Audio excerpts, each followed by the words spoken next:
প্রিয় শিক্ষার্থী বন্ধুরা, আশা করি সবাই ভালো আছেন, সুস্থ আছেন এবং নিরাপদে আছেন। আমরা পড়ছি আইন আদালত বার লিখিত পূর্ণাঙ্গ নোট হতে, এবং সাবজেক্ট পড়ছি দেওয়ানি কার্যবিধি। আজকে topic 12, appeal revision and review. Appeal, revision ও রিভিউ, এই তিনটা টপিক মিলে টপিক 12।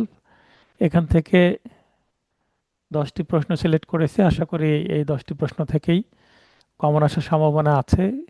এই জায়গা থেকে প্রশ্নটি মোটামুটি কমন আসার মতো একটি টপিক। তো শুরু করা যাক। প্রথমে হচ্ছে আপিল হচ্ছে মূল মোকদ্দমার ধারাবাহিকতা, সংক্ষেপে আলোচনা করুন। আচ্ছা, এই প্রশ্নটি এর আগে জুডিশিয়ারিতে এসেছিল, তারপরে আবার এটা বার কাউন্সিলে এসেছিল। এবার আচ্ছা রিসেন্টলি জুডিশিয়ারির লিখিত পরীক্ষা হয়ে গেছে। লিখিত পরীক্ষাতে এই প্রশ্নটা দিয়েছে, কিন্তু এটার সাথে একটু যুক্ত করে দিয়েছে, মানে এই প্রশ্নটাই একটু সামান্য টুইস্ট করে দিয়েছে। হ্যাঁ, আমি আচ্ছা আমার ক্লাস টেস্টে ওইভাবে দিব, আপনারা উত্তর করতে পারেন কিনা দেখব। আচ্ছা তো বলা হচ্ছে যে আপিল হচ্ছে মূল মোকদ্দমার ধারাবাহিকতা, মানে আপিল ভিন্ন কিছু না, বরং মূল মামলার একটা ধারাবাহিক ধাপ, এটা জি বোঝানোর চেষ্টা করা হচ্ছে, এটা ব্যাখ্যা করতে হবে। তাহলে আপিল কি? আপিলের আগে সংজ্ঞা দিতে হবে।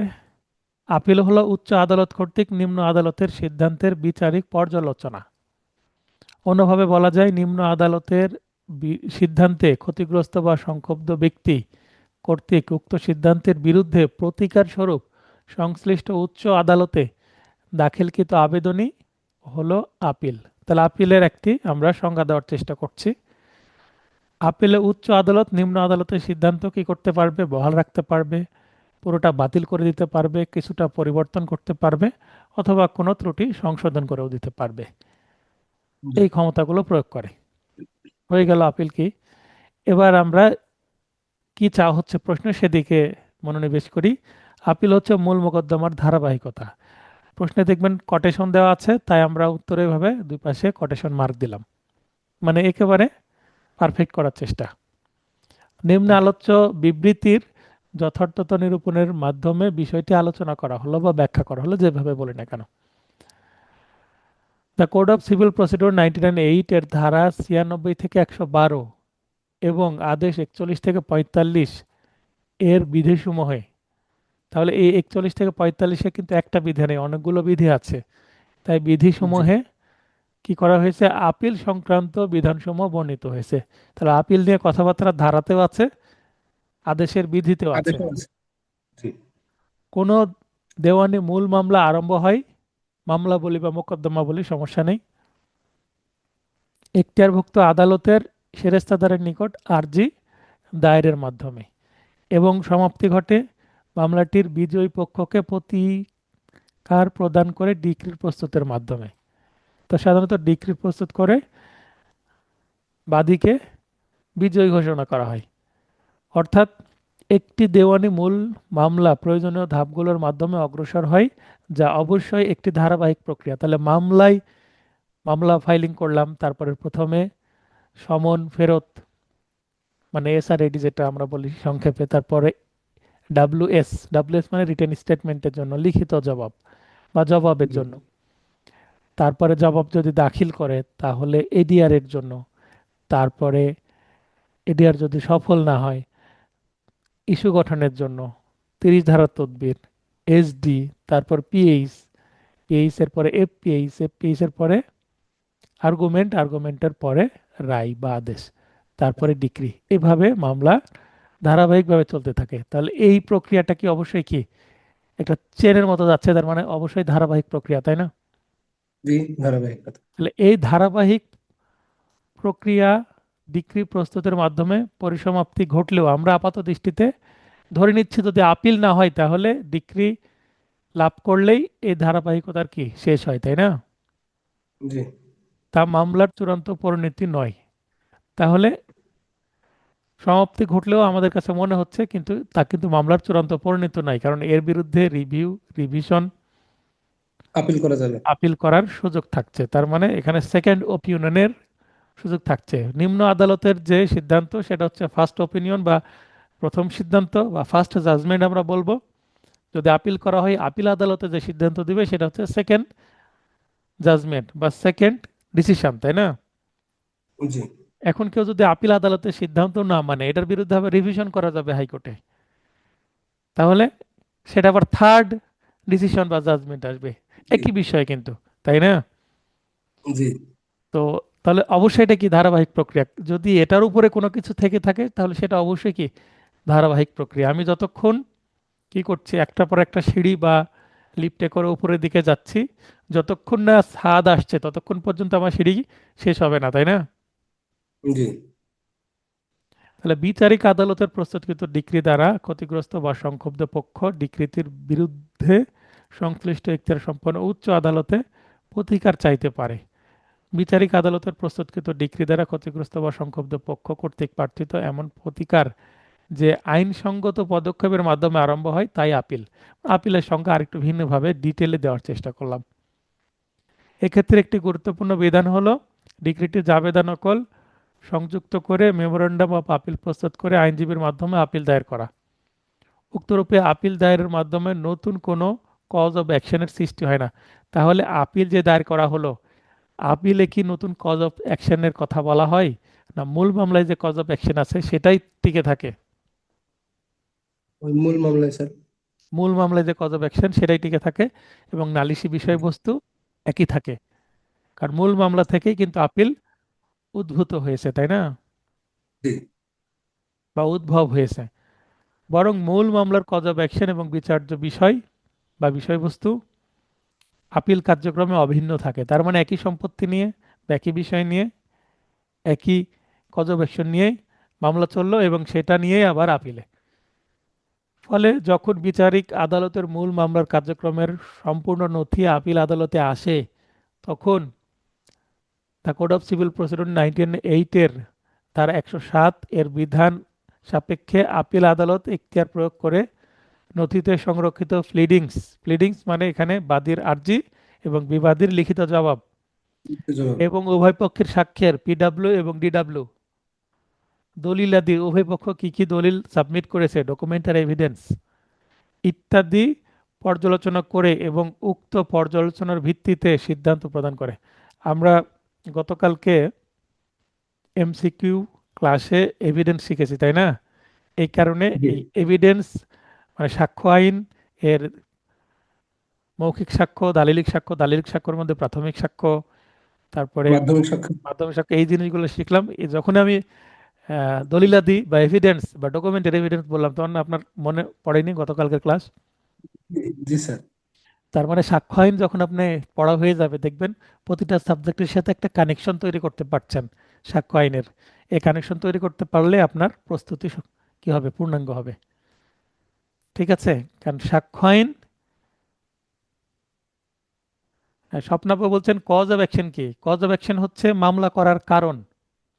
কজ অফ অ্যাকশন হচ্ছে মামলা করার কারণ, যে কারণে মামলা করলাম। আপনি একজনকে 10 লাখ টাকা ধার দিয়েছেন, সে ধার দিচ্ছে না, মানে পরিশোধ করছে না, তাকে বলছেন, সে পরিশোধ করছে না, শেষে 1 বছর পরে বললো যাও তোমার টাকা আমি ফেরত দিব না, তুমি যা পারো করো। তার মানে টাকা দিতে অস্বীকার করলো। টাকা দিতে অস্বীকার করলো, তাই আপনি বাধ্য হয়ে আদালতে আসলেন। This is cause of action. সে অস্বীকার করলো যে তারিখে, সেই তারিখে কজ অফ অ্যাকশন সৃষ্টি হলো। কজ অফ অ্যাকশন মানে মামলা করার কারণ সৃষ্টি। এটা সিভিল মামলাতেও আছে, ক্রিমিনাল মামলাতেও আছে। জি শ্যামসুন্দর বনাম, শ্যামসুন্দর দিং, দিং মানে দিগড়, বনাম, জি এখানে দিগড় না লেখা অন্যান্য লেখা যেতে পারে। এই দিং বা অন্যান্য ইংরেজি হচ্ছে আদার্স। শ্যামসুন্দর আমরা দিং বা দিগড় বলি, বনাম রামকুমার দিং, 2001 সালের এই মামলা। মামলায় ভারতের সুপ্রিম কোর্ট মন্তব্য করেন যে আপিল মূল মামলার একটি ধারাবাহিকতা এবং মূল মামলার সিদ্ধান্ত আপিলে চূড়ান্ত রূপ লাভ করে। তাহলে আমরা এই মামলাতে কিন্তু কি পাই, এই লাইনটা পাই। আমি এটা নিয়ে যখন রিসার্চ করছিলাম, তখন এই ইন্ডিয়ান এই একটা আর্টিকেল পাই, আর্টিকেলের মধ্যে এই কেস লটা পাই, এবং কেস লতে খুব সুন্দরভাবে বলে দেওয়া আছে Apple is the continuation of shoot. তো সেখান থেকে শুট। আমি এটা নিয়ে আসছি। কেস ল না দিলে এটা আপনি ভালো উত্তর হয় না, কারণ কোথাও লেখা নেই বিয়ার অ্যাক্টে যে আপিল মূল মামলা ধারাবাহিকতা, মানে ধারাবাহিক শব্দটাই নাই বিয়ার অ্যাক্টের মধ্যে। তাহলে কেস ল দিলে বিষয়টা স্পষ্ট হয়, মানে ক্লিয়ার। এই প্রশ্নটা কেস ল কি করে দাবি করে, তাই না? ফলে জি যে ক্ষেত্রে আপিল দায়ের করা হয় সেখানে মূল মামলার রায়ে প্রদত্ত ডিক্রি স্থগিত করা বাঞ্ছনীয় হয়ে পড়ে। তার মানে আপিল দায়ের করলে মূল মামলা এমনি স্থগিত হয়ে থাকে, সেটা জারি করার সুযোগ থাকে না। উক্ত স্থগিতাদেশ, মানে স্থগিত করে যে আদেশ দিল সে আদেশটি তৎক্ষণাৎ বলবৎ থাকবে, ততক্ষণ বলবৎ থাকবে যতক্ষণ না আপিলটি নিষ্পত্তি হচ্ছে। তার মানে স্থগিতটা কি ততদিন পর্যন্ত টিকে থাকবে বা স্থগিত অবস্থায় থাকবে যতদিন পর্যন্ত আপিল নিষ্পত্তি হচ্ছে। জি, আপিলের আপিল সিদ্ধান্ত নিষ্পত্তি না হয়। অনুসারে মামলার সিদ্ধান্ত ফাইনাল হবে, তাই না? বা এর পরে যদি কেউ রিভিশনে যায় তখন আবার আপিলের সিদ্ধান্ত স্থগিত হয়ে যাবে। জেলা জজ যদি আপিলের সিদ্ধান্ত দেয় তাহলে এটার বিরুদ্ধে হবে রিভিশন করা যাবে হাইকোর্টে। জি তাহলে আমাদের আলোচনা শেষ, এবার ফাইনাল বা টার্মিনাল স্টেটমেন্ট, যেটাকে বলি কনক্লুশন।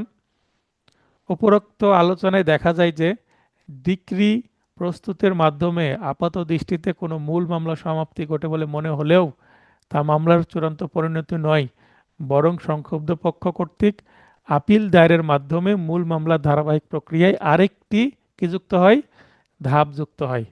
এই ধাপ যুক্ত হয়ে ধারাবাহিকতা মেনটেন হয়, কারণ ধাপ থেকে জি আসছে ধারাবাহিকতা। এভাবে ল্যাঙ্গুয়েজ সেট করেছি আমি।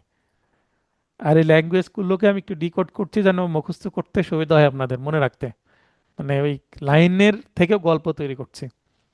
অতএব বলা যায় যে আপিলে পরিচালিত আপিল আদালতের কার্যক্রম ভিন্ন কিছু নয়, বরং মূল মোকদ্দমার ধারাবাহিকতা। এবং রিসেন্টলি যে জুডিশিয়ারি প্রশ্ন আসছে, এই মানে ভালোভাবে বুঝিয়ে দিলাম এই কারণে যেন আপনি ওই প্রশ্নটা একটু ঘুরিয়ে দিলেও যেন উত্তর করতে পারেন, আপনাদের সময় চলে আসতে পারে। জি কারণ মার্কেটের কোনো গাইডে, কারণ সব গাইড কি পাবলিশ হয়ে গেছে, তাই মার্কেটের কোনো গাইডে এই নতুন যে প্রশ্ন জুডিশিয়ারির সেটার আপনার সলিউশন পাবেন না। জি কিন্তু আমি আপনাদেরকে ক্লাস টেস্টের মাধ্যমে সেগুলো শিখিয়ে দিব, যেগুলো রেলিভেন্ট আছে, কয়েকটি প্রশ্ন রেলিভেন্ট আছে, সেগুলো আপনাদেরকে শিখিয়ে দিব, সেগুলো সলিউশনও দিয়ে দেব, ডিটেল সলিউশন দিয়ে দেব। আপিল আদালতের ক্ষমতা ও কার্যাবলী। তাহলে আপিল আদালত কি কি করতে পারে, আমরা যেহেতু আপিল নিয়ে আলোচনা করছি। ক্ষমতা ও কার্যাবলী আমরা 107 ধারায় কি দেখতে পাবো, ক্ষমতা কার্যাবলী কি কি আছে? কোনো মোকদ্দমা চূড়ান্তভাবে নিষ্পত্তি করা, 1 নম্বর। 2 নম্বরে হচ্ছে কোনো মোকদ্দমা বিচারের জন্য প্রেরণ করা, পুনর্প্রেরণ করা, বা যেটাকে রিমান্ড বলা হয়। সিভিল মামলা যদি বিচারের জন্য বিচারিক আদালতে বা মূল আদালতে পুনরায় প্রেরণ করা হয় সেটাকে কি বলে, রিমান্ড বলে, ঠিক আছে? জি জি বিচার্য বিষয়, বিষয় বানানটা ঠিক করতে হবে, তাই না? জি খুব তো বিচার্য, স্পষ্ট হয়ে গেছে। হ্যাঁ, বিচার্য বিষয় গঠন এবং সেগুলো বিচারের জন্য প্রেরণ করা। কোথায় প্রেরণ করা? নিম্ন আদালতে, বিচারিক আদালতে। অতিরিক্ত সাক্ষ্য প্রমাণ গ্রহণ করা কে করবে? আপিল আদালতই করতে পারে, অথবা গ্রহণের জন্য নিম্ন আদালতকে নির্দেশ দেওয়া। তার মানে এখানে একের মধ্যে দুই আছে। অতিরিক্ত সাক্ষ্য গ্রহণ করা কে করবে? আপিল আদালত, অথবা গ্রহণের জন্য নিম্ন নির্দেশ দিবে আদালতের কাকে? নির্দেশ। নিম্ন আদালতকে নির্দেশ দিবে, কারণ নিজে তো আর নিজেকে নির্দেশ দিবে না, তাই না? জি এই যে 4টা পয়েন্ট, এটাকে আবার কি করা হয়েছে, একটু এলাবোরেট করা হয়েছে, বিস্তারিত করা হয়েছে, ঠিক আছে? চূড়ান্তভাবে নিষ্পত্তি জি করা। স্যার। তাহলে ধারা 107 আপিল আদালতকে কোনো মোকদ্দমা চূড়ান্তভাবে নিষ্পত্তি করার ক্ষমতা প্রদান করেছে, এবং অত্র ক্ষমতা প্রয়োগ করার ক্ষেত্রে কিভাবে প্রয়োগ করবে সেটা কোথায় পাবো? অত্র কার্যবিধির আদেশ 41 বিধি 24-এর বর্ণিত বিধান মোতাবেক আপিল আদালত কার্যাবলী পরিচালনা করবে। এক্ষেত্রে আপিল আদালত বিচারিক আদালতের ন্যায় ক্ষমতা প্রয়োগ করতে পারবে। তাহলে বিচারিক আদালত বা নিম্ন আদালত যেই যেভাবে মামলা নিষ্পত্তি করেছে, একই ওয়েতে, সেম ম্যানারে আপিল আদালতও মামলা নিষ্পত্তি করতে পারবে। মোকদ্দমা চূড়ান্তভাবে নিষ্পত্তি কল্পে আপিল আদালত প্রয়োজনীয় মনে করলে এই নিচের এই তিনটি পদ্ধতি গ্রহণ করতে পারবে। কি কি? প্লিডিং সংশোধন করতে পারবে, তার মানে আপিল আদালতেও প্লিডিং সংশোধন করার সুযোগ আছে, এটা আদালত যদি অনুমতি দেয়। জি, পক্ষগণের মধ্যে বিরোধীয় বিষয়ে বিচার্য বিষয় পুনর্গঠন করতে পারবে এবং নতুন অধিকতর এবং অতিরিক্ত সাক্ষ্য গ্রহণ করতে পারবে। সাক্ষ্য গ্রহণ করার বিষয়টা খুবই গুরুত্বপূর্ণ। সম্ভবত 23 সালে একটা এমসিকিউ প্রশ্ন আসছিল যে এই আপিল আদালতের ক্ষমতা কোনটি। তো অনেকেই এই যে অতিরিক্ত সাক্ষ্য গ্রহণের বিষয়টা মিস করছে। তো অতিরিক্ত সাক্ষ্য গ্রহণ করতে পারবে আপিল আদালত। আপনাদের সময় এটা আবার চলে আসতে পারে। আবার আদেশ 41-এর বিধি 24-এ বর্ণিত বিধান মোতাবেক যে ক্ষেত্রে নথিতে পর্যাপ্ত প্রমাণাদি থাকে এবং তা আপিল আদালতকে রায় ঘোষণার জন্য সমর্থ করতে পারে। আচ্ছা, প্রমাণাদি বলতে কি বোঝায়? প্রমাণাদি বলতে হচ্ছে ডকুমেন্টারি এভিডেন্স কি আছে এবং ওরাল এভিডেন্স জি, কি আছে। নথিতে ওরাল এভিডেন্স কি করে থাকে? জবানবন্দি, পুনরায় জবানবন্দি, জেরা, অধিকতর জেরা। এই যে জি, জবানবন্দি, জেরা, এই যে চারটা বিষয়, এগুলো আমরা আগামী ক্লাসে সাক্ষ্য আইনে পড়ব। তো জবানবন্দিকে এক্সামিনেশন ইন চিফ বলে, জেরাকে ক্রস এক্সামিনেশন বলে, আবার যদি জবানবন্দি নিতে চাই তাহলে রি এক্সামিনেশন, তারপরে কেউ জি। যদি আবার জেরা করতে চাই ফার্দার ক্রস এক্সামিনেশন। এই ফার্দার চারটা ক্রস উপায়, এক্সামিনেশন। চারটা উপায়ে কি করা হয়? ওরাল এভিডেন্স নেওয়া হয়। এই চারটা উপায়ে ওরাল এভিডেন্সকে একসাথে কি বলে? ডেপোজিশন। কি বলে? ডিপোজিশন। ডিপোজিশন, হ্যাঁ, ডিপোজিশন। তো ওই যে সবাই মুখে মুখে বলছে, জজ সাহেব নিজে লিখে নিচ্ছেন অথবা স্টেনো কি করছেন, টাইপ করে নিচ্ছেন অথবা নিজে টাইপ করে নিচ্ছেন। হ্যাঁ, তো এই জি, নোট ডাউন করে রাখা হয়, এটাই ডিপোজিশন, মানে জবানবন্দি, জেরা, এগুলো এগুলো ওরাল এভিডেন্স। আর যেগুলো ডকুমেন্ট সাবমিট করেছে, আর্জি, লিখিত জবাব, অন্যান্য ডকুমেন্ট, সবগুলোই ডকুমেন্টের এভিডেন্স। তার মানে প্রমাণাদি বলতে ওরাল এভিডেন্স অ্যান্ড ডকুমেন্টের এভিডেন্সের কম্বিনেশন। ওকে। জি, সেক্ষেত্রে আপিল আদালত প্রয়োজন হলে বিচার্য বিষয় পুনর্গঠন পূর্বক মোকদ্দমাটি অবশ্যই চূড়ান্তভাবে নিষ্পত্তি করবেন। কোনো মোকদ্দমা বিচারের জন্য পুনর্প্রেরণ বা রিমান্ড, এটাও 107 ধারায় আদালতকে দেয় ক্ষমতা। এর আগে তো আমরা দেখলাম যে এই চারটি আছে। তাহলে আদালতকে কোনো মোকদ্দমা বিচারিক আদালতে পুনর্প্রেরণ বা রিমান্ড করার ক্ষমতা প্রদান করেছে এবং অত্র ক্ষমতা প্রয়োগ করার ক্ষেত্রে অত্র কার্যবিধির 41-এর 23, এটা কিন্তু 23 এ বর্ণিত, তাহলে 23 বিধিতে বর্ণিত বিধান মোতাবেক আপিল আদালত কার্যাবলী পরিচালনা করবেন। নিম্নলিখিত শর্ত সাপেক্ষে আপিল আদালত কোনো মোকদ্দমা বিচারিক আদালতে বিচারের জন্য পুনর্প্রেরণ করতে পারবেন। যে ক্ষেত্রে, তার মানে রিমান্ড দেওয়ার গ্রাউন্ডস গুলো কি কি, কোন কোন ক্ষেত্রে আদালত রিমান্ড দিবেন, কোন কোন পরিস্থিতিতে আদালত রিমান্ড দিবেন। ছোট প্রশ্ন চলে আসতে পারে না যে জি, রিমান্ডের গ্রাউন্ডস গুলো কি, বা কোন কোন শর্ত পূরণ হলে রিমান্ড দেওয়া যায়?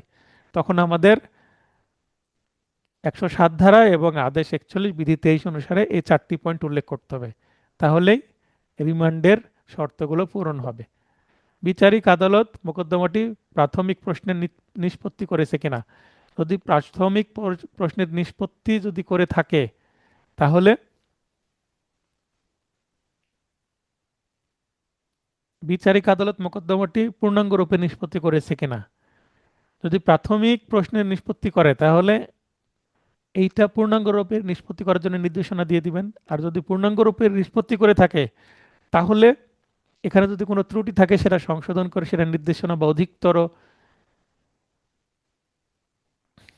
সাক্ষ্য নেওয়ার জন্য রিমান্ডে পাঠাতে পারে। আচ্ছা, আপিল আদালত বিচারিক আদালতের ডিক্রি বাতিল করেছে কিনা। যদি নিম্ন আদালতের ডিক্রি বাতিল করে তাহলে আবার তো পুনরায় বিচার করতে হবে, কারণ যে ডিক্রি আমি পেলাম সেটা শেষ হয়ে গেল, বাতিল হয়ে গেল, তাহলে নতুনভাবে আবার ডিক্রি দিতে হবে। তার মানে আবার আদালত, নিম্ন আদালতে চলে যাবে রিমান্ডের জন্য। যে ক্ষেত্রে মোকদ্দমার ঘটনা ও প্রেক্ষাপট বিবেচনায় পুনর্প্রেরণ করা যায় না, সেক্ষেত্রে মোকদ্দমার পক্ষগণের সম্মতিতে পুনর্প্রেরণ করা যেতে পারে। মানে পুনর্প্রেরণ করার কোনো বিধান নাই, কোনো পরিস্থিতি নাই, যদি উভয় পক্ষ চায় তাহলে নিম্ন আদালতে রিমান্ডে যেতে পারে। তার মানে অনেকটা চলে নামার মতো, তাই না? জি, উপরোক্ত বিধি মোতাবেক আপিল আদালত মোকদ্দমা বিচারিক আদালতে বিচারের জন্য পুনর্প্রেরণ করার ক্ষমতা প্রয়োগে বাধাগ্রস্ত হলে 151 ধারার বিধান মোতাবেক 151 ধারায় কি আছে? সহজাত ক্ষমতা প্রয়োগ করে ইনহেরেন্ট উক্ত পাওয়ার, জি স্যার। পরিস্থিতিতে কোনো মোকদ্দমা বিচারিক আদালতে বিচারের জন্য পুনর্প্রেরণ করতে পারবেন। কত তারিখে স্যার এখানে ছিল? সহজাত, সহজাত বানানটা একটু ঠিক হবে স্যার। হ্যাঁ হ্যাঁ, সহজাত। ধন্যবাদ। নেক্সট প্রিন্টে এগুলো ঠিক হয়ে যাবে, এই কারণে আমি হাইলাইট করে রাখছি। আচ্ছা, সহজাত ক্ষমতা inherent power of court. Civil কোর্টের প্রতিটা কোর্টের ইনহারেন্ট পাওয়ার আছে। জি গতদিন আদালতে বসে আছি 4 তারিখে, মানে গতকালকেই। এখন একজন মোস্ট সিনিয়র একজন লয়ার আমাদের রাজশাহী বারের, উনি আর্গুমেন্ট করছেন একটা মামলায়। এখন আগের জজ সাহেব একটু ভুল করে গেছেন একটা অর্ডারে, উনি সেই ভুলটা নিজে সংশোধন করে সেটা ঠিক করবেন, কিন্তু ওই লয়ার বা সিনিয়র উনি বলছে যে না, এটা আপনার করার ক্ষমতা নাই। আগের জজ সাহেব ভুল করেছেন, আপনি সেটা সংশোধন করতে পারেন না, আপনার কোনো ক্ষমতা আচ্ছা। নাই। কোন আইনে আছে বলেন? আপনি কোন আইনের ভিত্তিতে সংশোধন করবেন? মানে তখন অ্যাডভোকেট বলছে? হ্যাঁ, অ্যাডভোকেট জজ সাহেবকে বলছেন, কারণ উনি মোস্ট আচ্ছা সিনিয়র আচ্ছা। আমাদের রাজশাহী বারের। যদি আমরা 10টা অ্যাডভোকেট গণি, ওনাকে গুনতে হবে। মোস্ট সিনিয়র অ্যাডভোকেট এবং অনেক জানেন, খুব ফেমাস, আশেপাশের জেলাতে উনি যান। তো এখন উনি বলছেন যে না, আপনি এটা করতে পারবেন না, কারণ ওই যদি সংশোধন করলে আসলে ওনার বিরুদ্ধে চলে যাবে মামলা। হ্যাঁ, আর জি ওই জি। ভুলের কারণে মামলাটা খালাস মানে আসামির পক্ষে যাবে, খালাস পেয়ে যাবে। তো এখন জজ সাহেব বলছে, স্যার আমার কোনো ক্ষমতা না থাকলেও আমার তো সহজাত ক্ষমতা আছে। কি আছে? জি। সহজাত ক্ষমতা আছে। সহজাত। কিন্তু উনি সেটা ক্রিমিনাল মামলায় আর্গুমেন্ট হচ্ছিল, ওনার কিন্তু ক্রিমিনাল মামলায় সহজাত ক্ষমতা নাই। ক্রিমিনাল মামলায় একমাত্র হাইকোর্টের সহজাত ক্ষমতা আছে, তাই না? আচ্ছা, এটা জজ সাহেব, মানে তাহলে তাহলে জজ সাহেব ভুল বলেছে এটা। জজ সাহেব এটা ফ্লোতে ভুল বলে ফেলেছেন। তো এটা জি। আমার মাথায় আসলো, কিন্তু আমি বল আচ্ছা। মানে আমি যে বলতে লাগলাম, কিন্তু তারপরে না, জুনিয়র মানুষ আমি, জানলেও অনেক সময় মানে অবজার্ভ চুপ করাই থাকতে ভালো। হয়। চুপ থাকাই ভালো, জি কিছু। অবজার্ভ করাই ভালো, তাই না? জি স্যার। এই বিষয়, তার মানে জজ সাহেবও ফ্লোতে বলে ফেলছেন। কি কারণে? উনি যুগ্ম জেলা ও দায়রা জজ, উনি যখন সিভিল কেস করবেন তখন ওনার সহজাত ক্ষমতা আছে 151 ধারা জি। CrPC, CPC. কিন্তু সিআরপিসির যে সহজাত ক্ষমতা, এটা শুধুমাত্র হাইকোর্টের। হাইকোর্ট। জি। তাহলে উনি ক্রিমিনাল মামলায় আর্গুমেন্ট শুনছিলেন, এই কথা ওনার বলাটা কি হয়নি, সঠিক হয়নি, ভুল হয়ে গেছে। জি। উনি কেস ল দেখাতে পারেন যে কেস ল অনুসারে এটা ঠিক করা যায়। যেমন আমরা সিপিসির 152-53-তে করণিক ভুল সংশোধন করার জি ক্ষমতা আছে, গালি তাই দিয়ে। না? জি। পারবো। করণিক ভুল সংশোধন করা যায়, কিন্তু সিআরপিসিতে এই ধরনের কোনো সেকশনই নাই করণিক ভুল সংশোধনের। যে আপনি বলছিলেন যে একদিন একটা অক্ষরও চেঞ্জ করা যাবে না, আপনি না, বলছিলেন কোনো এটা। চেঞ্জ করার বিধান নাই। বুঝতে পেরেছেন? জি জি এখন স্যার। প্রসিকিউশন, প্রসিকিউশন পক্ষ যদি আবেদন করে, পিপি যদি আবেদন করে, উনি বলতে পারেন যে আমি পিপি কে দিয়ে আবেদন করাবো। পিপি যদি আবেদন করেন, আবেদন মঞ্জুর করলে সেটা আবার কি হতে পারে? কার্যধারা সংশোধন পরিবর্তন হতে। হতে পারে। হ্যাঁ, জি কার্যধারার একটু জি। ভুল হয়েছে। কার্যধারা ত্রুটি সংশোধন। বুঝতে পেরেছেন? তা আমার যেটা মনে হলো, পিপি যদি সংশোধনের জন্য কি করেন, আবেদন করেন, তাহলে সেটা মঞ্জুর হলে সমাধান হয়ে গেল। খুব সহজ বিষয়, কঠিন কিছু না। কিন্তু এটা বিকেলে হচ্ছিল, তো ওনার মাথা ঠিক নাই। কারণ আগে তো উনি 20-30টার বেশি মামলা শুনেছেন এবং সেদিনকে প্রচুর সাক্ষী নিয়েছেন। একটা জি মানুষের সেন্স তো সবসময় কাজ করবে না, তাই না?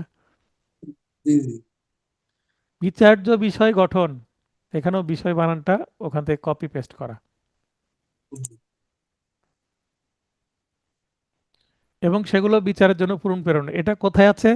41-25-এ এটা করতে পারবেন, ঠিক আছে? জি। কখন করতে পারবেন? যে ক্ষেত্রে ডিক্রি প্রদানকারী বিচারিক আদালত বিচার্য বিষয় গঠনকালে তথ্যগত প্রশ্ন নিষ্পত্তি করতে ব্যর্থ হয়েছে, বা সঠিকভাবে বিচার্য বিষয় গঠন করতে সক্ষম হয়নি মর্মে আপিল আদালতের নিকট প্রতিমান হয়। সেক্ষেত্রে আপিল আদালত শুধুমাত্র বিচার্য বিষয় পুনর্গঠন পূর্বক তা বিচার নিষ্পত্তির জন্য ডিক্রি প্রদান করে বিচারিক আদালতে প্রেরণ করতে পারবেন। তার মানে বিচার্য বিষয় পুনর্গঠন করেন, করে আবার কি করেন? ডিক্রি দেন, তাই না? জি। প্রয়োজনে আবার সাক্ষ্য গ্রহণ করেন। অতিরিক্ত সাক্ষ্য গ্রহণ করা অথবা নিম্ন আদালতকে সাক্ষ্য গ্রহণের নির্দেশ দেওয়া। এটা কোথায় পাবো আমরা? আদেশ 41, বিধি 27। এই বিধিগুলো যেন ওলট পালট না হয়। আদেশ তো 41, কিন্তু বিধি কিন্তু চেঞ্জ আছে। আপিলের পক্ষগণ আপিল আদালতে মৌখিক বা দালিলিক কোনো প্রকার অতিরিক্ত সাক্ষ্য প্রমাণ উপস্থাপন করতে অধিকারী নয়। পক্ষগণ, আপিলকারী এবং রেসপন্ডেন্ট, কোনো পক্ষেই নিজে থেকে দিতে পারবে না। তবে নিম্নলিখিত ক্ষেত্রে আপিল আদালত অতিরিক্ত সাক্ষ্য গ্রহণ করতে পারে: যদি ডিক্রি প্রদানকারী আদালত কর্তৃক কোনো সাক্ষ্য যা গ্রহণ করা উচিত ছিল কিন্তু গ্রহণ করতে অস্বীকার করেছে, মানে আমি সাক্ষ্য দিতে চাচ্ছি, নিম্ন আদালত আমাকে দিতে দেয়নি, সেক্ষেত্রে আপিল আদালত উক্ত বিষয়ে অতিরিক্ত সাক্ষ্য গ্রহণ করতে পারবেন। আপনারা এই যে কয়ের সাইডে লিখে রাখেন সাক্ষ্য আইন 167 ধারা। সাক্ষ্য আইনের 167 ধারাতে এই সেম বিষয় আছে। কি আছে সাক্ষ্য আইনের 167 ধারায়? বিচারক যদি কোনো সাক্ষ্য আমি দিতে যাচ্ছি, তিনি যদি আমাকে দিতে বাধা দান করেন বা বলে প্রয়োজন নাই বলে এটা অনুৎসাহিত করে বা দেওয়ার ব্যবস্থা না করে, সেক্ষেত্রে এটা যদি ন্যায় বিচারে ব্যাহত না হয় তাহলে মামলার কোনো ক্ষতি হবে না বা রায়টি অসিদ্ধ হবে না, অবৈধ হবে না। এটা 167 ধারা সাক্ষ্য আইনে বলা আছে। তার মানে সেম জিনিস এখানে কানেক্ট করা যাচ্ছে, তাই না? জি। আপিল আদালতকে রায় প্রদানে সক্ষম করতে পারে এমন কোনো নথি উপস্থাপন বা সাক্ষীর জবানবন্দি গ্রহণ আপিল আদালত অতিরিক্ত সাক্ষ্য হিসেবে গ্রহণ করতে পারবে। বিচারের সময় যে সাক্ষ্য প্রাপ্য ছিল না এবং যুক্তিসঙ্গত পরিশ্রম করার পরও পাওয়া যায়নি, তার মানে ট্রায়াল কোর্টে বাদী বা বিবাদী পক্ষ একটি সাক্ষ্য দিতে চাচ্ছিল কিন্তু সেটা পাওয়া যাচ্ছিল না, সে চেষ্টা করেও পারেনি, সে টাইম পিটিশন দিয়েছে, 2-3 বার টাইম পিটিশন মঞ্জুর হয়েছে, তারপরেও সে পেল না। তারপরে আদালত বলল জি। আপনাকে আর সময় দেওয়া হবে না, ওই সাক্ষ্য যেটা দিতে চাচ্ছেন হয়তো এই ধরনের কোনো সাক্ষ্য নাই, আপনি কালক্ষেপণ করছেন বলে কি করে দিল? ডিক্রি দিয়ে দিল, রায় দিয়ে ডিক্রি দিয়ে দিল। তাহলে এমন কোনো সাক্ষ্য আপিল আদালত গ্রহণ করতে পারবে যদি মনে করেন ডিক্রি হওয়ার পরে যদি সেটা পাওয়া যায়, তাহলে কি করা যাবে? সেটা দেওয়া যাবে। অনেক সময় সার্টিফাইড কপির জন্য যদি আবেদন করেন আপনি সাব রেজিস্ট্রার অফিসে, কপি পেতে অনেক সময় সময় লাগে, অনেক সময় আন্দোলন হয়, অনেক সময় সাক্ষ্য হয় না, নানান ঝামেলা হয়, তাই না? জি। অথবা আমি একজন সাক্ষী উপস্থাপন করে তার ওরাল এভিডেন্স দিব, সাক্ষীটা বিদেশে আছে, সে টিকিট পাচ্ছে না, বা সে যখন সে নিজের কাজে দেশে আসবে ওই সময় তাকে দিয়ে আমি সাক্ষ্যটা করাবো। সে বলছে ভাই আর 2 মাস পরে আসবো, 2 মাস পরে বলছি, সে বলছে ভাই আরো 2 মাস পরে আসবে, এভাবে 6 মাস পার হয়ে গেছে, এখানে- আসলো না। কিন্তু যখন আপিল চলছে ওই সময় ওই ব্যক্তিটা দেশে এসেছে, তখন আমি তাকে অনুরোধ করলাম আপনি আপিল আদালতে এসে সাক্ষ্য দেন। হতে পারেন এরকম। জি। জি। অথবা একটা মানুষ অসুস্থ বিছানাগত হয়ে আছে, তার ট্রিটমেন্ট চলছে 1 বছর ধরে, খুবই খারাপ অবস্থা, তাকে আদালতে আনা যাচ্ছে না, আপিল আদালতে আসার পর সে সুস্থ হয়ে গেল, তখন তাকে আনা যাবে। এই কারণগুলো যদি দেখানো যায় তাহলে এটাকে যথেষ্ট কারণ মনে করে আদালত আপনার সাক্ষ্যটা নিবে, সেটা ডকুমেন্টারি হোক বা ওরাল হোক। ওরাল এভিডেন্স কে দিবে? কোনো উইটনেস এসে দিবে, তাই না, সাক্ষী। জি। সাক্ষ্যটি এমন হয় যা বিচারের সময় হাজির করা হলে মোকদ্দমার ফলাফলে গুরুত্বপূর্ণ প্রভাব বিস্তার করতে পারত। তাহলে এটা গুরুত্বপূর্ণ কিনা সেটাও আদালত দেখবে, তাই না? জি। সেক্ষেত্রে আপিল আদালত উক্ত বিষয়ে অতিরিক্ত সাক্ষ্য গ্রহণ করতে পারবেন। তাহলে অতিরিক্ত সাক্ষ্য গ্রহণের কারণগুলো আমরা দেখলাম। ভবিষ্যতে আপনারা যখন মামলা করবেন এই বিষয়গুলো মাথায় রাখবেন। আপিল আদালতে এগুলো কিন্তু অনেক সময় প্র্যাকটিক্যালি আদালতে গিয়েও শিখতে পারবেন না। কেন? কারণ যদি বড় সেরেস্তা না হয় তাহলে আপিল মামলার সংখ্যা কম, শুধু নিম্ন আদালতের মামলা। কারণ সব মামলাই তো আর আপিলে যায় না, তাই না? জি। জি। যেহেতু সব মামলা আপিলে যায় না, আপনি হয়তোবা, অনেকে আছে 3-4 বছর আদালতে গেছেন কিন্তু কোনো আপিল কেসই দেখেননি ঠিকভাবে। আপিল কেস দেখলেও আপনার চোখেই পড়েনি অতিরিক্ত সাক্ষ্য গ্রহণের কথা আপনার সিনিয়র দাবি করছেন, তার মানে এটা খুবই রেয়ার, তাই না? জি। কিন্তু আপনি যদি এরকম পরিস্থিতির শিকার হন আপনি এটা ব্যবহার করতে পারবেন, শিখে রাখলে গ্রন্থগত বিদ্যা তখন আপনার কাজে লাগবে যদি মাথায় থাকে। উপরোক্ত ক্ষেত্রসমূহে আপিল আদালত নিজে অতিরিক্ত সাক্ষ্য গ্রহণ করবে অথবা ডিক্রি প্রদানকারী বিচারিক আদালতকে অতিরিক্ত সাক্ষ্য গ্রহণের নির্দেশ প্রদান করবেন। তাহলে আমি এখানে যে ঘতে যে পয়েন্টটা দিয়েছি এটাকে এলাবোরেট করে লাস্টে দিয়ে দিয়েছি, তাই না? জি আমার যে রাইটিং এটা খুবই সিম্পল এবং সিকোয়েন্স থাকে, মানে মেনটেন থাকে, এবং রাইটিং এর মধ্যে একটা এমনভাবে মিল রাখার চেষ্টা করি শব্দ চয়ন থেকে শুরু করে যেন একজন হাই স্কুলের স্টুডেন্টও পড়লে মুখস্থ করতে পারে। তার যদি মানে সহজে বোধগম্য হয় আর কি। সহজে বোধগম্য হয় এবং সিকোয়েন্স মেনটেন করে লেখার মধ্যে একটার সাথে আরেকটা জুড়ে দিই মালার মতন, যেন আপনি ধরতে পারেন। হঠাৎ জাম্প করে এমন জায়গায় গেলাম যে এই লাইনের সাথে এই লাইনের কোনো মিলই নাই, এরকম জি করি না। দেখবেন আমার নোটের এটাই হচ্ছে একটা ভালো বৈশিষ্ট্য। আপনি কি মনে করেন সকল ডিক্রির বিরুদ্ধে আপিল করা যায়? তাহলে সকল ডিক্রির বিরুদ্ধে আপিল করা যায় কিনা? 96 ধারা আমরা পাইনি, প্রথম দুইটাতে করা যায়, জি 16 নম্বর বিরুদ্ধে করা যায় না। এমসিকিউ জি পড়াতেই তো পেয়েছি, তাই না? জি সকল ডিক্রির বিরুদ্ধে আপিল করা যায় কিনা? সিপিসির 96 ধারা বিধান মতে 96 ধারা বিধানে আমরা 3টা পয়েন্ট পেয়েছিলাম এমসিকিউ নোটে। সেখানে পয়েন্ট ছিল, কিন্তু এখানে কি আছে? বাক্য আছে, ডিটেলে আছে। অত্র জি। কার্যবিধির কোন কোন অংশে অথবা বর্তমানে প্রচলিত কোনো কোনো অন্য কোনো আইনে স্পষ্টত নিষেধ না থাকলে মূল এখতিয়ার সম্পন্ন কোনো আদালতের সকল প্রকার ডিক্রির বিরুদ্ধে আপিল শ্রবণের ক্ষমতা সম্পন্ন আদালতে আপিল দায়ের করা যাবে। তার মানে আপিলযোগ্য কোনো আদেশ বা ডিক্রি, এখানে ডিক্রি প্রশ্ন করেছে, তার মানে আদালত যদি নিষেধ না থাকে সকল ডিক্রির বিরুদ্ধে আপিল করা যাবে, কারণ ডিক্রি মানে সেটা আপিলযোগ্য। বুঝতে পেরেছেন? জি জি কিন্তু আদেশ সেটা আপিলযোগ্য হতে পারে, আবার আপিল অযোগ্য হতে পারে আদেশ। কারণ কিছু আদেশের বিরুদ্ধে রিভিশন করা যায়, সেটার বিরুদ্ধে আপিল করা যায় না। বড় আদেশ আপিলযোগ্য, ছোট আদেশ রিভিশনযোগ্য, আপিল করা যায় না। কিন্তু সকল ডিক্রি কি করা যায়? সাধারণত আপিল করা যায় যদি আইনে নিষেধ না থাকে। একতরফা মূল ডিক্রি হতেও আপিল করা যায়। তাহলে 1 নম্বর পয়েন্টে কিন্তু এখানে দোতরফা ডিক্রিকে টার্গেট করে এটা তৈরি করা হয়েছে, দোতরফা ডিক্রি মানে উভয় পক্ষই ছিল, হাড্ডাহাড্ডি লড়াই হয়েছে। আর 2 নম্বর হচ্ছে একতরফা ডিক্রি, মানে এখানে বিবাদী আসেনি, একতরফা বা এক্সপার্টি ডিক্রি হয়েছে, তাই না? জি 3 নম্বরে হচ্ছে পক্ষগণের সম্মতিতে প্রদত্ত ডিক্রি, অর্থাৎ সলে সূত্রে বা সম্মতি সূচক বা আপোষ সূচক ডিক্রি হতে আপিল দায়ের করা যায় না। তার মানে আপনারা তো নিজেরাই উভয় পক্ষ মিলেই এই সলেনামা দাখিল করেছেন, তাহলে এই সলেনামা নিয়ে তো কারো সংক্ষুব্ধ হওয়ার কথা নয়। কেউ তো এটা না মানার বিষয় না, তাই না?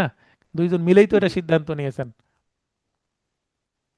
এই হচ্ছে, এখন দুইজন মিলে, একটা ছেলে একটা মেয়ে বা একটা পরিবার, ছেলের পরিবার একটা মেয়ের পরিবার, মানে বর কনে বিয়ে করলো, বিয়ে করার পর তাদের কি হতে পারে? বনিবনা হচ্ছে না কোনো কারণে, শেষে অল্প দিনে বা অনেক দিন পরেও ডিভোর্স হতে পারে, তালাক হতে পারে, বিচ্ছেদ হতে পারে, তাই না? জি হয় স্বাভাবিক। তার মানে বিবাহ হলে সম্মতিতেই হয়, পরে উভয় পক্ষের সম্মতিতেই তো বিয়ে হয়, তাই না? উভয় পক্ষই কবুল বলে।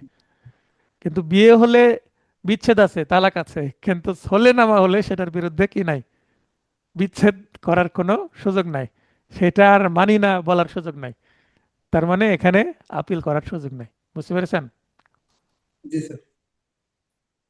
অত্র ধারার বিধান মতে প্রায় সকল প্রকার ডিক্রির বিরুদ্ধে আপিল দায়ের করা গেলেও সম্মতিসূচক বা সলে ডিক্রি হতে আপিল দায়ের করা যায় না। এটা কোথায় পেলাম আমি? 96 ধারার এই 3টি উপধারা থেকে পেলাম। এটা তো আর বানিয়ে লিখছি না, তাই না? জি এটা কেন আমি এই লাইনটা কেন লিখলাম? এই লাইনটা লিখলাম প্রশ্নকে জাস্টিফাই করার জন্য। প্রশ্ন আমাকে কি জিজ্ঞাসা করেছে, সকল ডিগ্রির বিরুদ্ধে কি আপিল করা যায়? তাহলে আমি এই লাইনটা দিয়ে আমি প্রশ্নের উত্তর এবার দিচ্ছি। মানে অনেক এখানে এটা, এক্সাক্ট অ্যান্সার দিচ্ছে। হ্যাঁ, আমি যদি এটা প্রবলেমেটিক প্রশ্নের মতো বলি তাহলে এই লাইনটা কি? প্রাসঙ্গিক আইন, আর এই লাইনটা কি? সিদ্ধান্ত, তাই না? জি জি সুতরাং সিপিসি এর 96 ধারার বিধানের আলোকে আমি মনে করি, আমি কেন বলছি এখানে উত্তরে প্রশ্ন করেছে আপনি, তাহলে আপনার পরিবর্তে জি আপনাকে কি দিতে হবে? আমি ব্যবহার বলতে জিজ্ঞেস হবে করেছে। ইউ দিয়ে প্রশ্ন করলে আই দিয়ে উত্তর করতে হয়। তাহলে আমি মনে করি সকল ডিগ্রির বিরুদ্ধে আপিল করা যায়। ঠিক আছে, সরি, আপিল করা যায় না। আপনাকেও যায় না। তাহলে উত্তরটা দেখেন, এর থেকে ভালোভাবে উত্তর করা যাবে? না এ- ঠিক আছে স্যার, এই তো মানে এতটুকু এটা পারফেক্ট। 3 বা 2.5 এর জন্য যথেষ্ট। এর থেকে বেশি আসবে না। ছোট ছোট প্রশ্ন এগুলো। 2, 3 বা 2, 3 বা 2.5 এর জন্য আসবে। আপিল গ্রহণের ক্ষেত্রে জেলা জজের আর্থিক এখতিয়ারের সীমা কত? এইটা কিন্তু আমরা সিপিসিতে পাই না। কোথায় পাই? দেওয়ানি আদালত আইন 1887, যেটা খুবই খুবই সংশোধনী হয়েছে হচ্ছে। 2021। জি। 2025-এর নভেম্বরে সংশোধন হয়েছে। সেটা কি সহকারী থেকে সিভিল জজ হয়েছে, তাই না? জি। এর 21 ধারার উপধারা 1B, আপনি যদি উপধারা 1B মনে নাও রাখতে পারেন, জাস্ট 21 বললেও হবে, কাজ চলে যাবে, সমস্যা নাই। শুধু 21 ধারা। হ্যাঁ, 21 ধারার বিধান মতে বললেও হবে, 1 আর B যদি মনে নাও থাকে, ব্র্যাকেটের গুলো। আপিল গ্রহণের ক্ষেত্রে জেলা জজের আর্থিক এখতিয়ারের সীমা 5 কোটি টাকা পর্যন্ত। আমরা এমসিকিউ নোটে খুব সুন্দরভাবে এটা শিখেছি, তাই না? জি। অর্থাৎ মামলার শর্টকাটে দিয়ে মূল্যমান দেওয়া আছে। 5 কোটি টাকা পর্যন্ত হলে সিভিল জজ হোক, সিনিয়র সিভিল জজ বা যুগ্ম জেলা জজ প্রদত্ত সকল ডিক্রি এবং আদেশের বিরুদ্ধে। আচ্ছা, তো আলোচনা করছিলাম জেলা জজের আপিল এখতিয়ার এর সীমা। তাহলে সিভিল জজ, সিনিয়র সিভিল জজ, যুগ্ম জেলা জজ, এই 3টি আদালতের কোনো ডিক্রি বা আদেশের বিরুদ্ধে জেলা জজ আদালতে আপিল দায়ের করতে হবে। যদি সম্পত্তির মূল্য বা যে মামলা করা হচ্ছে সেই মামলার যে বিষয়বস্তু, যে জিনিসটা নিয়ে মামলা হচ্ছে সেইটার মূল্য 5 কোটি টাকার মধ্যে হয়। 5 কোটি টাকা হলেও জেলা জজে, কিন্তু 5 কোটি টাকা এক্সিড করলে জেলা জজের কাছে আর আপিল করা যাবে না, চলে যাবে মহামান্য হাইকোর্ট হাইকোর্টে। বিভাগে। ঠিক আছে? জি। জেলা জজ আদালতে আপিল দায়েরের পদ্ধতি কি? তাহলে জেলা জজের আর্থিক একটা আগে বলে দেবো আমরা, কোথায় আছে। একটু আগে যেটা পড়লাম সেটা। এবং দ্য লিমিটেশন অ্যাক্ট এর প্রথম তফসিলে 152 অনুচ্ছেদের বিধান মতে ডিক্রি প্রদানের 30 দিনের মধ্যে জেলা জজ আদালতে দেওয়ানি আপিল দায়ের করতে হবে। এটা হচ্ছে জেলা জজ আদালতে আপিল দায়েরের পদ্ধতি। বললে এই দুইটা বিষয় আলোচনা করলে হবে। মেমোরান্ডাম অফ অ্যাপিলের অত্যাবশ্যকীয় বা আবশ্যকীয় উপাদানসমূহ কি কি? মানে আপিলে কি কি থাকবে সেইটা কোথায় পাবো? এটা সিপিসি এর আদেশ 41 বিধি 1 ও 2 এর বিধান মতে মেমোরান্ডাম অফ আপিলের আবশ্যকীয় উপাদানসমূহ নিম্নরূপ। তাহলে এখানে আমরা 5টি উপাদান পাচ্ছি। দেওয়ানি আপিল স্মারকের আকারে আদালতে রুজু করতে হবে। এই স্মারকের ইংরেজি হচ্ছে মেমোরান্ডাম, বা সংক্ষেপে মেমো বলা হয়। প্রত্যেক আপিলে স্মারক স্বাক্ষর করবে আপিলকারী বা তার উকিল। আমরা সাধারণত দুইজনেরই সাক্ষ্য নেই। আমি আইনজীবী হিসেবে নিজেও স্বাক্ষর করি, আবার মক্কেলেরও স্বাক্ষর নেই। আপিলের স্মারকলিপির সাথে একটি করে ডিক্রি বা রায়ের জাবেদা নকল প্রদান করতে হবে, কোনটার বিরুদ্ধে আপিল করছি সেটা বোঝানোর জন্য। জি। দেওয়ানি আপিলের মেমোতে, সংক্ষেপে মেমো বলা যাবে বললাম, কোনো একটি কারণ উল্লেখ না করলে শুনানিকালে তা উপস্থাপন করা যাবে শুধুমাত্র আপিল আদালতের অনুমতি সাপেক্ষে। কারণ মানে আমি কেন আপিল করছি তার গ্রাউন্ডস বা হেতুবাদ, হেতুবাদ উল্লেখ করতে হয়। তো হেতুবাদের মধ্যে আমি দু একটা উল্লেখ করিনি, সেটা শুনানিকালে মৌখিকভাবে উপস্থাপন করা যাবে আপিল আদালত যদি সেটা কি দেয়, পারমিশন দেয়। এই কারণে আমরা লিখে রাখি 10-12টা কারণ দিয়ে দিই, এবং লাস্টে বলি যে অন্যান্য কারণসমূহ শুনানিকালে মৌখিকভাবে উপস্থাপন করা হবে। এই ধরনের একটা পয়েন্ট রাখি, যে কোনো পিটিশনে আমি এটা রাখি। কারণ আমার দাখিলের পর ইনস্ট্যান্টলি কোনো কিছু তো মাথায় আসতে পারে, তাই না, হিয়ারিং এর জি। সময়। আইনি আপিলের বিধান না থাকলে আপিল করা যায় না। মেমোরান্ডাম অফ আপিলের সাথে কোন কোন দলিলাদি সংযুক্ত করতে হয়? কি কি দলিল দিতে হবে? এক, আপিল যদি কোনো আইনজীবীর মাধ্যমে দায়ের করা হয় তবে একটি ওকালতনামা সংযুক্ত করতে হবে, কারণ আইনজীবীর মাধ্যমে করলে ওকালতনামা লাগবেই আপিল জি। আদালতে। যে ডিক্রির বিরুদ্ধে দায়ের করা হচ্ছে সেটার কি জাবেদা নকল দিতে হবে, রায় ও ডিক্রির। একটি আবেদন নকল, জি। হ্যাঁ, একটি যাবে, এক কপি। একটি বলতে এক কপি দিতে হবে, এক সেট। আপিল অধীন ডিক্রির কার্যকারিতা স্বয়ংক্রিয়ভাবে স্থগিত হতে পারে কি, আলোচনা করেন। মানে আপিল করলেই কি নিম্ন আদালতের কার্যক্রম বন্ধ হয়ে যাবে কিনা। জি। আদেশ 41 বিধি 5-এর উপবিধি 1-এ আছে, আপিলযোগ্য ডিক্রির ক্ষেত্রে আপিল দায়েরের জন্য তামাদির মেয়াদ শেষ হবার পূর্বে আপিল দায়ের করা হলে স্বয়ংক্রিয়ভাবে ডিক্রির অধীন কোনো কার্যক্রম যেমন জারি কার্যক্রম স্থগিত হয়ে যায় না, বরং উপযুক্ত কারণ বিদ্যমান থাকা সাপেক্ষে বিজ্ঞ আপিল আদালত ডিক্রিটির অধীন কোনো কার্যক্রম স্থগিতের জন্য আদেশ প্রদান করতে পারবেন। তাহলে আপিল আদালত যদি নিম্ন আদালতকে আদেশ দেয় যে আপিল করা হয়েছে, আপনার সকল কার্যক্রম স্থগিত রাখেন। আমার একটা মামলায় এরকম হয়ে আছে, আমার পক্ষে সিদ্ধান্ত আসছে, অপর পক্ষ আপিল করে আমার নিম্ন আদালতের সিদ্ধান্ত স্থগিত করে রেখেছে। আচ্ছা। এখন আপিলের সিদ্ধান্তই কি ফাইনাল সিদ্ধান্ত, তাই না? জি। অতএব উপরোক্ত আলোচনার আলোকে বলা যায় যে আপিল অধীন ডিক্রির কার্যকারিতা স্বয়ংক্রিয়ভাবে স্থগিত হতে পারে না। আপিল করলাম আর স্বয়ংক্রিয়ভাবে হবে তা না, আপিল আদালত নির্দেশনা দিলে হবে, না হলে হবে না। তবে সাময়িকভাবে যদি আমি আপিল আদালতের রায়টা আসার আগে আপিল দায়ের করে আমি যদি সঙ্গে সঙ্গে একটা কিনিয়ে নিই, ওই আপিল আদালত থেকে সেটা সিভিল কোর্ট হোক আর ক্রিমিনাল কোর্ট হোক, উভয় কোর্টেই কিন্তু আপিল আদালত কি দেয়, ইনফরমেশন স্লিপ দেয়। আপিল দায়ের হয়েছে এই সংক্রান্ত ইনফরমেশন স্লিপ, বাদী বিবাদী এর নাম, ডিক্রিদার, ডিক্রি হোল্ডার নাম, ডিটেলস লিখে একটা ফর্ম থাকে। তখন সেরেস্তায় দিলে সেরেস্তা তখন ওটা চেক করে সই করে দেয়, আদালতের সিলমোহর থাকে। সেটা নিয়ে এসে নিম্ন আদালতে দেখলে নিম্ন আদালত জানতে পারলো যে হ্যাঁ আপিল দায়ের হয়েছে, এটাও একটা পদ্ধতি। সেক্ষেত্রে নিম্ন আদালতের কার্যক্রম ডিলে করা যায়, যতক্ষণ না উচ্চ আদালত থেকে অফিসিয়ালি অর্ডার আসছে ততক্ষণ পর্যন্ত ইনফরমেশন স্লিপ দিয়ে আপাতত প্রাথমিক চিকিৎসা করার মতন সেটা স্থগিত করে জি। রাখা যায়। বুঝতে পেরেছেন? তো আমরা সাধারণত জি। এটাই করি, কারণ আপিল আদালত কবে পাঠাবে আর নিম্ন আদালতে আমি ভোগান্তির শিকার হব, এটা তো হতে পারে না। মানে আমার ব্লিডিং হয়েছে, আপাতত কি করতে হবে, মেডিকেলে যাওয়ার আগে নিজেকে প্রাথমিক চিকিৎসা করতে হবে, কিছু দিয়ে বাঁধতে হবে যেন ব্লিডিং বন্ধ হয়, তাই না, বা কমে। আচ্ছা। এবার অনেকটা প্রবলেমেটিক প্রশ্ন মতন গুচ্ছ আকারে আসছে। রিভিউ ও রিভিশনের মধ্যে পার্থক্যসমূহ কি কি? আমরা আপিল নিয়ে কাহিনী শেষ, এবার রিভিউ আর রিভিশনের মধ্যে আসলাম। সংশ্লিষ্ট বিধান উল্লেখপূর্বক আলোচনা করুন। পার্থক্য, সংখ্যাগত পার্থক্য, রিভিউ হলো একই আদালত এবং একই বিচারক কর্তৃক কোনো সিদ্ধান্ত বিচারিকভাবে পুনর্পরীক্ষণ করা। মানে যে আদালত রায় দিল, অর্ডার দিল, সে আদালতই যদি সেটা দেখে আরেকবার, সেটাকে বলা হচ্ছে রিভিউ। অন্যদিকে রিভিশন হলো সংশোধন কার্য, বিশেষত উচ্চ আদালত কর্তৃক অধস্তন আদালতের কোনো সিদ্ধান্ত সংশোধন করা, সেটাই কি রিভিশন। রিভিশন। ধারা সিপিসি এর 114 এবং 47 আদেশে রিভিউ সংক্রান্ত কি আছে, বিধান আছে বা আলোচনা করা হয়েছে, যেটা বলি না কেন।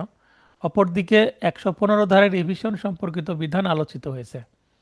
তাহলে রিভিউর জন্য কিন্তু ধারাও আছে, ডেডিকেটেড একটা অর্ডারও আছে। রিভিশনের জি। জন্য কোনো অর্ডার নাই, জাস্ট 115 ধারা। ধারা। 115 ধারা আমার এমসিকিউ নোটে সুন্দর করে দেওয়া আছে। হেতুবাদ, হেতুবাদ সংক্রান্ত, কিসের ভিত্তিতে রিভিউ করা যায় বা রিভিশন করা যায়। আদেশ 47(1) এবং 114 ধারার বিধান অনুসারে যে কোনো সংক্ষুব্ধ ব্যক্তি রিভিউ আবেদন করতে পারে। যে সকল ডিক্রি বা আদেশের বিরুদ্ধে আপিলের বিধান আছে কিন্তু কোনো আপিল করা হয়নি, সেক্ষেত্রে কি করা যাবে, রিভিউ করা যাবে। যে সকল ডিক্রি বা আদেশের বিরুদ্ধে আপিলের অনুমতি নেই, সেখানে রিভিউ করা যাবে। অল্প ইখতিয়ার সম্পন্ন আদালত বা স্মল কজ কোর্টের রেফারেন্স প্রদত্ত সিদ্ধান্তের বিরুদ্ধেও রিভিউ করা যাবে। অপরদিকে বা অন্যদিকে 115 ধারা অনুসারে রিভিশন করা যাবে কোন ক্ষেত্রে, যদি যে সকল ডিক্রি বা আদেশের বিরুদ্ধে আপিলের বিধান নাই তাই সেখানে রিভিশন চলবে। নিম্ন আদালত আইনগত ভুল করার কারণে ডিক্রি বা আদেশে ভুল হয়েছে, সেক্ষেত্রে রিভিশন করা যাবে। উক্ত ভুলের কারণে ন্যায় বিচার ব্যর্থ হলে রিভিশন করা যাবে। আচ্ছা, আপিল আর রিভিশনের মধ্যে মূল পার্থক্য কি? আপিল আদালতের ক্ষমতা অনেক, অনেক কিছু করা যায়, মানে সবকিছু এলোমেলো করে দেওয়া যায় আপিলে গিয়ে। কিন্তু রিভিশনে সেটা করার সুযোগ নেই। শুধু আইনগত ত্রুটি হয়েছে কিনা সেটা, মানে আদালতের কোনো পদ্ধতিগত যদি ত্রুটি থাকে সেটা রিভিশন আদালত সংশোধন করতে পারবে। কিন্তু ওই আপিল আদালতের মতো নতুন করে আবার সাক্ষ্য নেওয়া বা সাক্ষ্য ওই যে রিমান্ডে পাঠানো, এই এই বিষয়গুলো কিন্তু রিমান্ডে পাঠাতে পারবে। রিমান্ডে পাঠাতে পারবে যদি আইনগত ত্রুটি থাকে, কিন্তু সেখানে সাক্ষ্য নতুনভাবে নেওয়ার নির্দেশ দিতে পারবে না। তার মানে আপিল আদালতের ক্ষমতা অনেক, রিভিশন আদালতের ক্ষমতা সীমিত। শুধু আইনগত ত্রুটি দেখবে, প্রসিডিউরাল মিস্টেক দেখবে। বুঝতে পেরেছেন? জি।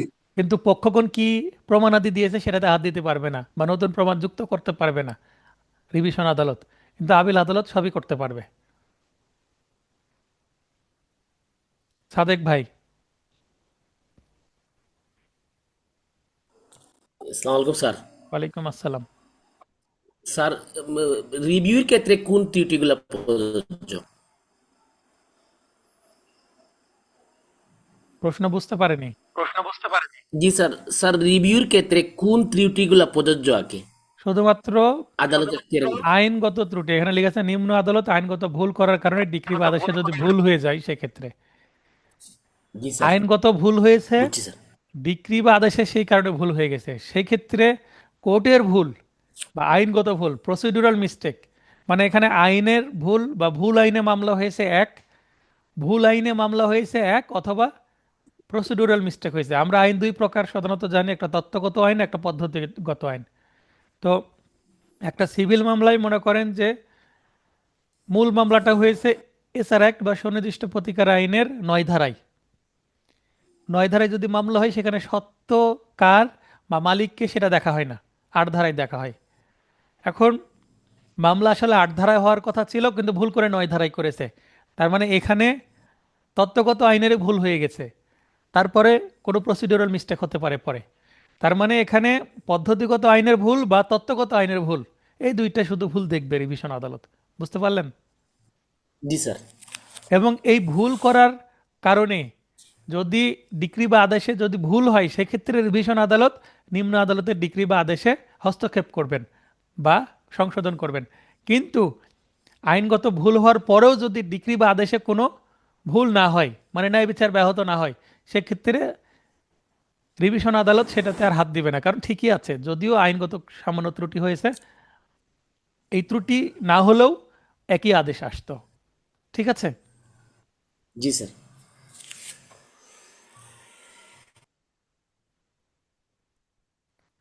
এখতিয়ার সম্পন্ন আদালত, ডিক্রি বা আদেশ প্রদানকারী আদালত রিভিউ ক্ষমতা প্রয়োগ করতে পারে। কে ক্ষমতা প্রয়োগ করতে পারে?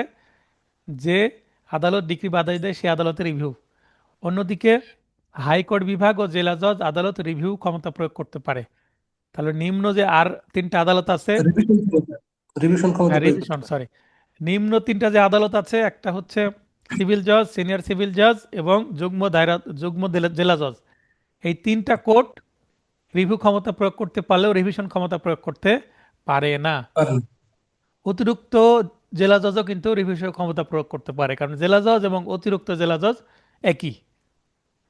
যেটা জেলা জজ করতে পারে সেটাই অতিরিক্ত জেলা জজ করতে পারে। আপনারা চাইলে হাইকোর্ট বিভাগ ও জেলা জজ, এখানে অতিরিক্ত জেলা জজ শব্দটা ব্যবহার করিনি কেন, কারণ রিভিশন আপনি ডিরেক্ট অতিরিক্ত জেলা জজে ফাইলিং করতে পারেন না।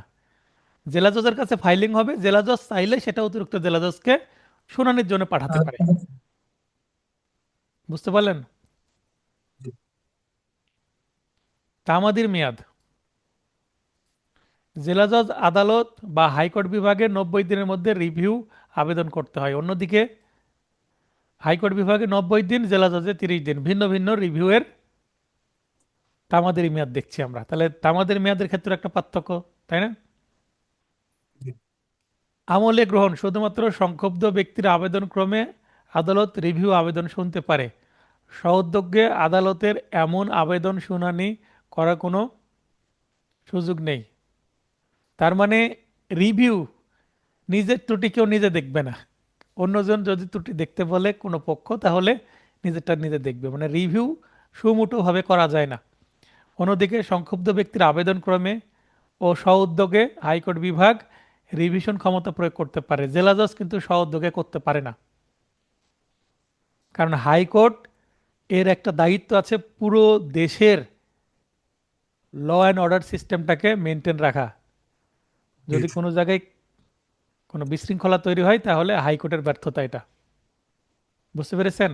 তাই কোনো জায়গায় কোনো কোনো সমস্যা হচ্ছে সেটা নিজে থেকেই ওই সংশ্লিষ্ট আদালতকে বলবো আমার কাছে পাঠাই দেন, আমি রিভিউ করে দেখি, রিভিশন করে দেখি কি অবস্থা, তাই না? মানে জি নিজে চেয়ে নিবে। প্রতিকার: রিভিউ আবেদন মঞ্জুর করে প্রদত্ত আদেশ একটি আপিলযোগ্য আদেশ। মনে করেন যে রিভিউ দেওয়ার আগে যে আদেশটা দিয়েছিল, রিভিউ করার পর একটু ভিন্ন যদি কোনো আদেশ চলে আসে, তাহলে সংক্ষুব্ধ পক্ষ কিন্তু রিভিউর বিরুদ্ধে কি করতে পারবে? আপিল করতে পারবে। বুঝতে পেরেছেন? মূল ডিক্রি যে কোর্ট দিল সেই কোর্টের বিরুদ্ধে আপিল করা যাবে, রিভিউয়ে যে ডিক্রি দিবে সেটার বিরুদ্ধে আপিল করা যাবে। সম্ভবত করা উচিত, কমন সেন্সের বিষয়, তাই না? অন্যদিকে রিভিশন ক্ষমতা প্রয়োগ করে প্রদত্ত আদেশ একটি আপিল অযোগ্য আদেশ। উক্ত ক্ষেত্রে দ্বিতীয় রিভিশন দায়েরের সুযোগ আছে। ঠিক আছে? সিভিল মামলায় দ্বিতীয় রিভিশন চলে, ক্রিমিনাল মামলায় দ্বিতীয় রিভিশন চলবে না।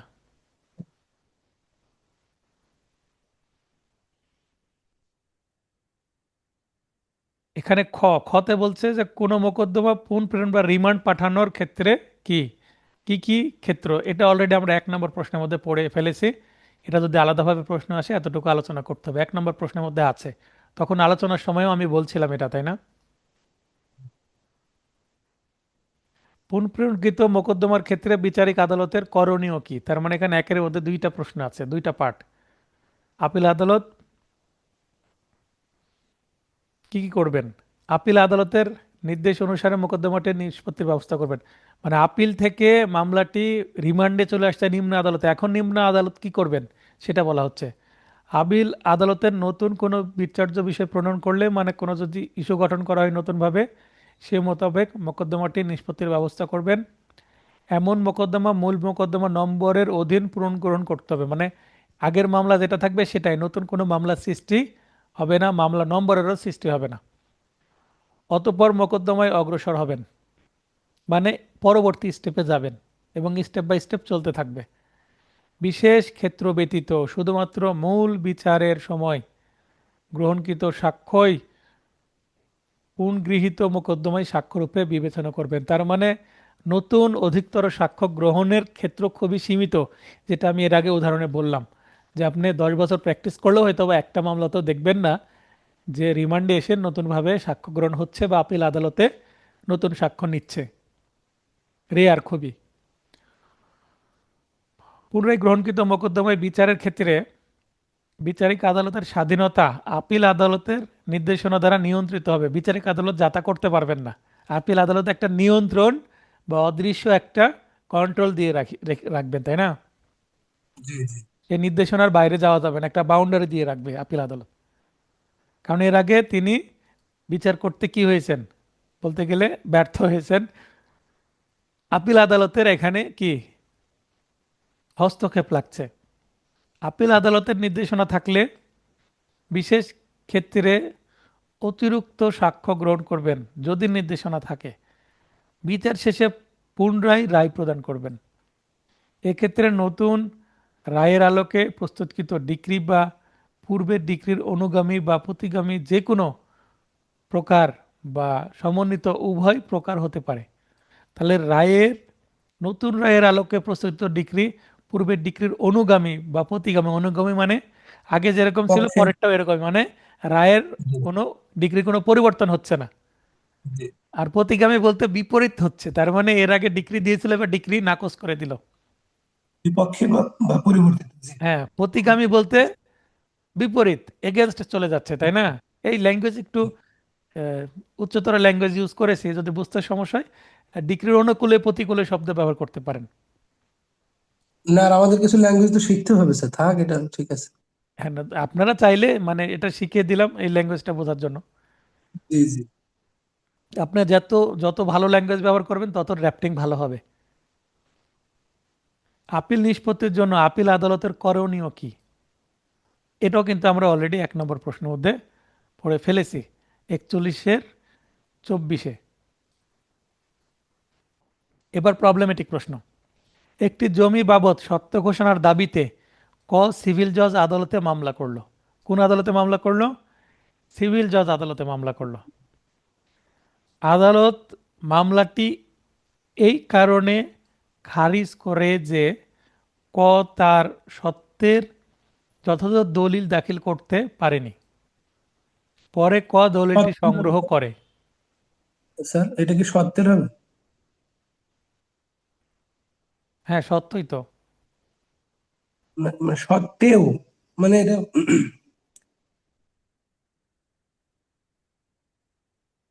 তার সত্যের এখানে যে ও আছে ওটা হবে। জি জি সেটাই বলছে স্যার, এখানে সত্যের সত্যের হবে স্যার। জি মানে তার টাইটেলের বা জি জি জি মালিকানার, এখানে মালিকানারও কথা লিখতে পারেন।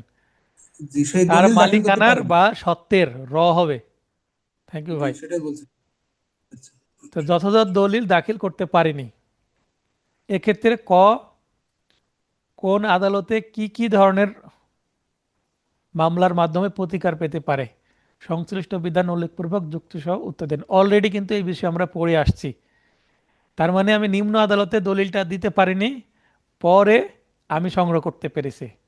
কি উদাহরণ জি দিলাম? আপিলে গিয়ে একজন ব্যক্তি বিদেশে ওই যে ছিল, বিদেশ থেকে তাকে আসতে আনলাম। পারেনি, কোনো সাক্ষী হ্যাঁ, দেওয়া যায়নি। জি বা আমি একটা দলিল সংগ্রহ করতে পারছিলাম না, বারবার টাইম পিটিশন দিয়েও নিম্ন দেরি আদালত হয়েছে রায় অনেক। দিয়ে দিল।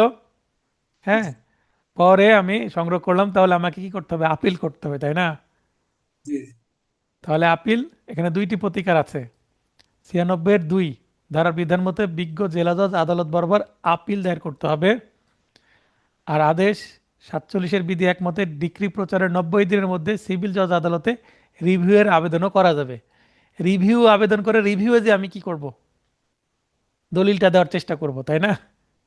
জি এই আদালতকে কনভিন্স করার চেষ্টা করব। কেন? আমি যদি রিভিউটা মঞ্জুর হয়, রিভিউ নতুন করে ওকালতনামা দিতে হয় না, নতুন করে আইনজীবীকে পরিশ্রম করে মেমো তৈরি করতে হয় না আপিলের। তার মানে মক্কেলের খরচ কম। কিন্তু আপিল করতে গেলে আপিল দায়ের করার জন্য আরো 20,000 খরচ হয়ে যাবে, নতুন ওকালতনামাও লাগবে, কোর্ট ভিন্ন হয়ে যাবে, তাই না? এবং প্রক্রিয়া ডিলে হয়ে যাবে। জি এখানে জি। দ্রুত এবং কম খরচে প্রতিকার পাওয়া যাবে 2 নম্বরে, তাই জি নয় জি। কি?